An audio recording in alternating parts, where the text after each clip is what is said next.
Hello दोस्तों, आप सभी का स्वागत है आपके अपने चैनल उल्लास कुमार गोखले में। आज का जो टॉपिक है introduction to data structures part 1। इस टॉपिक को हम लोग दो पार्ट में करने वाले हैं, पार्ट 1 एंड पार्ट 2। तो चलिए शुरू करते हैं पार्ट 1।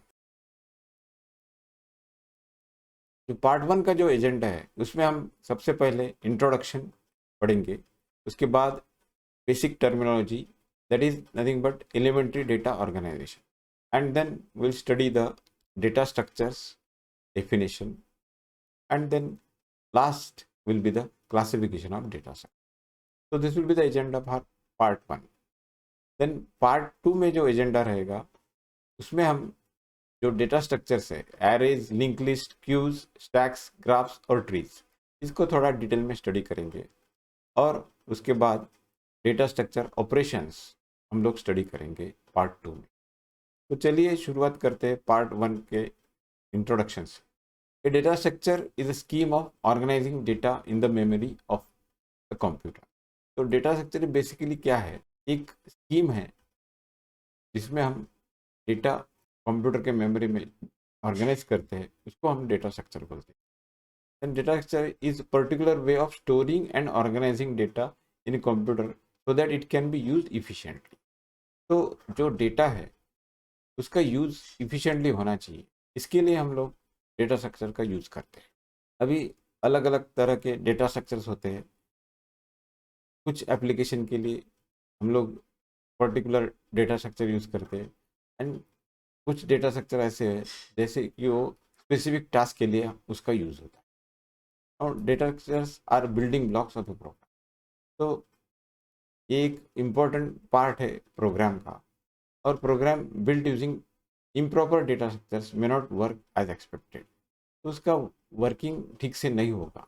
तो इसलिए जो प्रोग्रामर है उसके लिए जो choice of data structure is very important.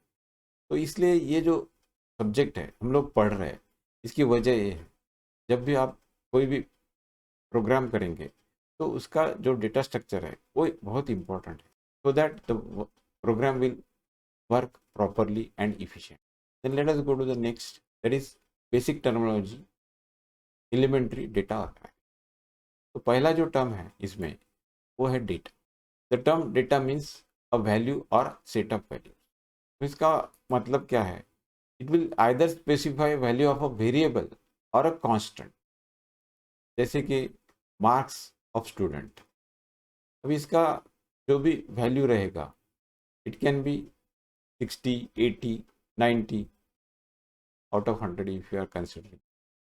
और फिर name of the employ, address of a customer, ये अलग अलग वैल्यूज़ है डेटा की। उसी तरह से अगर कांस्टेंट हम लोग पाई की वैल्यू देखते हैं 3.142, तो ये हम लोग असाइन कर सकते हैं। तो data is nothing but value और अ सेट ऑफ वैल्यू। इसमें अगर एक से ज़्यादा वैल्यू है तो उसको सेट ऑफ वैल्यूज बोलेंगे। Then the next term is data item. It refers to a single unit of value. भाई इसमें जो डेटा आइटम है वो एक सिंगल यूनिट रिप्रेजेंट करता है।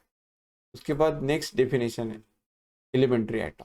Data items which are not divided into sub items are called elementary items.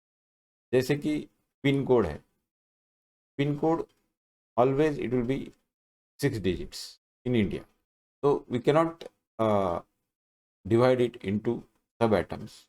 उसी तरह से जो रोल नंबर है, it cannot be divided into sub atoms. So these are the elementary atoms. Then next term is group atoms. तो group atoms में जो data items है उसको हम लोग डिवाइड कर सकते हैं, तो they are called as the group atoms. For example, students name may be divided into subatoms like first name, middle name and last name. तो जो ग्रुप एटम होते हैं उसको हम लोग डिवाइड कर सकते हैं, और एलिमेंट्री एटम को हम लोग डिवाइड नहीं कर सकते। Then next we have the term entity. Entity is something that has certain attributes और properties which may be assigned values. The values can be numeric or non numeric.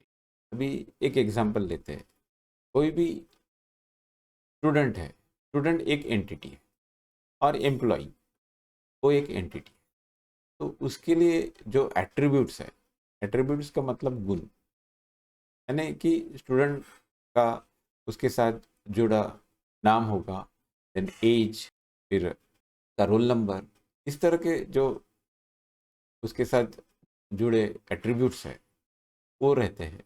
तो that is what how we define the entity. Then next term is field. A field is a single elementary unit of information representing an attribute of entity. For example, name, age, sex, all are fields. भी एक हम entity को represent कर रहे हैं, तो उसके साथ अभी suppose we take the student as the entity, उसके साथ name आएगा, फिर age आएगा, then sex आएगा, then roll number, and then you can also have the different marks. तो हर एक का एक फील्ड होगा, तो that we call it as the field. The next term is record. Now record is a collection of field values of a given entity. अभी एक student का जो रिकॉर्ड होता है उसमें name, address, course, marks obtained, ये सब रहेंगे। These are all individual data items. When we group them will form a record. तो ऐसे हम बोलते हैं कि आपका रिकॉर्ड ठीक नहीं है, इसका मतलब है इस सब्जेक्ट में अगर आपके मार्क कम आ गए तो रिकॉर्ड ठीक नहीं है ऐसा बोलते हैं। इसका रिकॉर्ड अच्छा है, इसका मतलब क्या है कि सारे सब्जेक्ट में इसके मार्क्स अच्छे। तो that is what is a record. उसके बाद नेक्स्ट टर्म आता है file. Now file is a collection of related records. For example, if there are 60 students in a class, then there are 60 records of the student. All these related records are stored in a file. तो ये सारे जो records है हम लोग एक file में store करते हैं। तो इस तरह से ये डेटा का ऑर्गेनाइजेशन होता है। Similarly we can have file of all the employees working in an organisation. अभी आपका स्कूल है, इसमें जितने भी एम्प्लॉयज हैं उनका एक पूरा फाइल होगा। तो file of all customers of a company, ये अनदर एग्जाम्पल है। File of all suppliers. इस तरह से अलग अलग एग्जाम्पल्स हम लोग फाइल के लिए दे सकते हैं। तो इसमें जो डेटा है उसका जो ऑर्गेनाइजेशन है उसमें डेटा को फील्ड्स रहेंगे, then collection of field values we call it as the record, और जो collection of related records is a file. तो इस तरह से हम लोग डेटा को ऑर्गेनाइज करते हैं। Then next let us go to the data structure definition. Now data में be organise in different ways. अलग अलग तरीके से हम लोग ऑर्गेनाइज कर सकते हैं डेटा को। द लॉजिकल और mathematical model of particular organisation of data is called data structure. तो किस तरह से ऑर्गेनाइज डेटा को किया है उसको हम लोग डेटा स्ट्रक्चर कह सकते हैं। तो the choice of a particular model depends on two consideration. तो पहला जो कंसिडरेशन है, it must be rich enough in structure to mirror the relationship of data in real world. यानी कि उसका जो स्ट्रक्चर है इस तरह से होना चाहिए कि वो जो relationship of the data should be shown in the real world. Then next point जो है, the structure should be simple enough that one can effectively process the data whenever necessary. हम लोग को वो जो भी डेटा हमने store किया है उसको प्रोसेस करना पड़ता है, तो इसलिए it should be simple enough so that we can process the data. So that is the basic definition for the data structure. Then let us go to the classification of data structure. Now data structures are generally categorized into two classes, primitive and non-primitive. So primitive data structures है, they are the fundamental data types which are supported by the programming language. For example अभी जो भी language आप पढ़ रहे हो, C हो या C++, उसमें जो भी डेटा टाइप्स है that becomes the primitive data structure. So some basic data types are integer, real, character और boolean. इसमें जो integer होता है इसमें हम लोग जो integer values है 24, 50, 56, 95 ये हम लोग ये कर सकते हैं। और फिर रियल जो है उसमें हम लोग जो फ्रैक्शनल वैल्यूज़ है वो भी हम लोग स्टोर कर सकते हैं। तो से अभी इसमें हम लोग 10.5 10.50 इस तरह से हम लोग वैल्यूज़ दे सकते हैं। उसके बाद कैरेक्टर में we can have different alphabets as a character. Then boolean, boolean में दो ही वैल्यूज़ होते हैं, ट्रू एंड फॉल्स, 1 और 0। तो इस तरह से ये जो प्रिमिटिव डेटा स्ट्रक्चर है they are nothing but the data types. तो इसलिए इसको data type, basic data type या फिर प्रिमिटिव डेटा टाइप्स, ये टर्म्स भी हम लोग यूज कर सकते हैं। Then next is non primitive data structure. These are those data structures which are created using primitive data structure. तो ये जो डेटा टाइप्स है इसका यूज करके हम लोग नए डेटा स्ट्रक्चर बना सकते हैं, तो उसको नॉन प्रिमिटिव डेटा स्ट्रक्चर बोलते हैं। तो इसमें जो एग्जांपल्स है that will include link list, stacks, trees, graphs, arrays, etcetera. So let us go to the next. So that is, here you can see the figure for the classification of data structure. तो इसमें सबसे पहले तो primitive data structures और non primitive data. तो primitive data structures में हम लोगों ने देखा इंटीजर, रियल, कैरेक्टर और बुलियन, ये 4 टाइप्स है। और जो नॉन प्रिमिटिव डेटा स्ट्रक्चर्स है जो इससे बनते हैं, तो उसमें हम लोग उसके स्ट्रक्चर के हिसाब से we classify them as linear data structures and non-linear data structures. तो linear में जो आता है वो arrays, linked list, stacks और queues, ये 4 टाइप्स आते हैं। और नॉन लीनियर में ट्रीज और ग्राफ। तो इसका थोड़ा हम इंट्रोडक्शन पढ़ेंगे। Based on the structure and arrangement of data, non primitive data structures are further classified into linear and non. तो इसमें 2 क्लासिफिकेशन है, linear and non linear. A data structure is said to be linear if it forms a sequence or a linear list.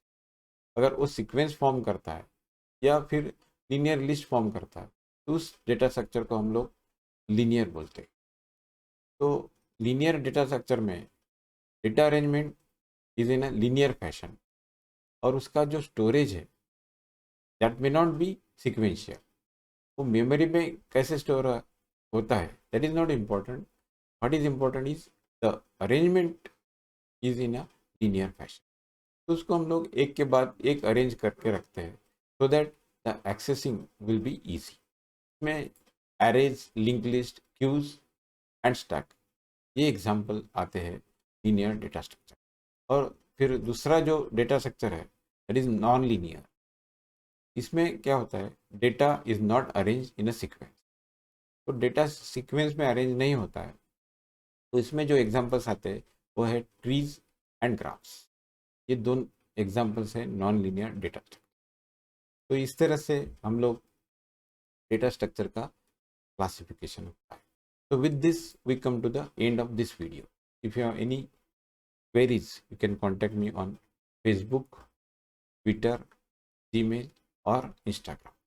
Then if you like the video, press the like button, share with your friends and subscribe to our channel Ullas Kumar Kokle for future videos, and press the bell icon so that you get notifications whenever I load the new video. Then thanks for watching. Have a nice day.